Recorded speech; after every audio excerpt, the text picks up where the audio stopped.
La France bouge sur Europe 1 tous les jours de 13h à 14h avec vous, Elisabeth Assayag, et tous les jours juste avant 14h vous nous proposez la solution du jour, et là elle va faire plaisir à tous ceux qui roulent en électrique. Mais oui, et puis on va finir par tous rouler en voiture électrique. Surtout, ce qu'il faut savoir, c'est comment les recharger, et Paul Lassène, il va être possible de les recharger à domicile. Oui, absolument. Aujourd'hui, dans la majorité des cas, il faut se servir des bornes installées dans les villes pour recharger sa voiture électrique. Et bien, grâce à la société The Plug, il est maintenant possible de la recharger chez vous, dans votre immeuble ou bien au travail. L'idée, c'est de permettre aux bâtiments qui ont des parkings privés de proposer aux locataires et propriétaires d'avoir des bornes de recharge à disposition. Pareil donc pour les entreprises qui souhaiteraient valoriser le choix de l'électrique pour ces véhicules ou offrir ce service à ses salariés. Et tout ça sans que ça ne coûte un centime à ceux qui n'en profitent pas. Bonjour Frédéric Renaudot. Bonjour. Merci d'être avec nous en direct sur Europe 1. Vous êtes le fondateur de The Plug. D'abord, comment vous est venue cette idée ?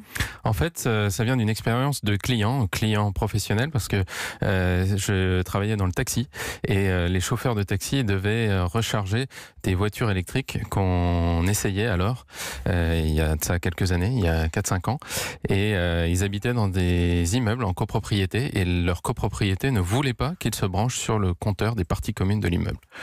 Et donc il a fallu... Et là vous vous êtes dit, je vais inventer quelque chose. Voilà, je me suis dit, il faut trouver une solution. Et du coup, comment on met ça en place ?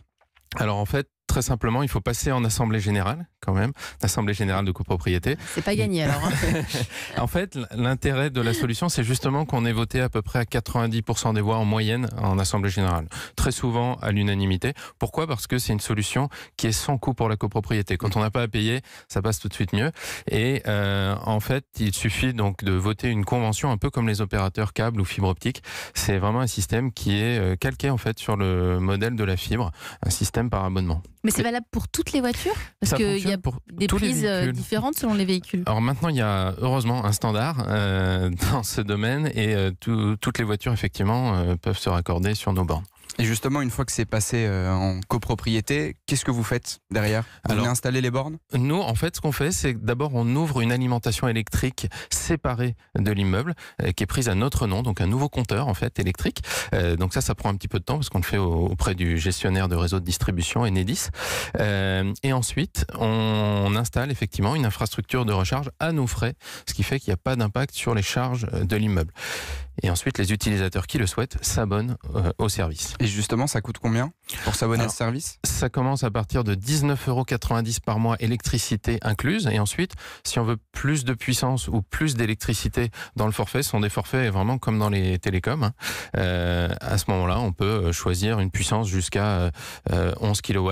C'est-à-dire que ça permet de recharger à peu près 400-500 km en une nuit. Donc les plus grosses batteries avec cette puissance peuvent être rechargées en une nuit. Éric Léandri, je vous vois très intéressé par les propos de Frédéric Renaudot. Oui, moi je roule en électrique depuis un petit moment déjà, et donc et dans les entreprises vous faites la même chose, ou aujourd'hui c'est très copropriété ? Alors on fait aussi la même chose pour les entreprises. D'abord, on permet aussi aux entreprises d'autoriser leurs salariés à se recharger à domicile grâce à une offre pour les flottes d'entreprises, parce que très souvent même les véhicules d'entreprise, par exemple les véhicules de fonction, mais aussi certains véhicules de service, sont rechargés au domicile des collaborateurs.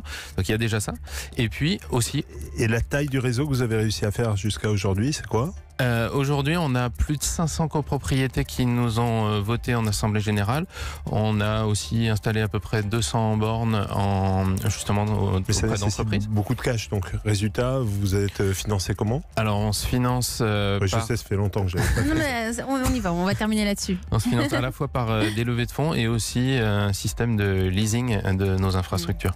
Merci à vous. C'était la plateforme The Plug qui vous permet donc de recharger votre voiture électrique facilement. Merci Frédéric Renaudot.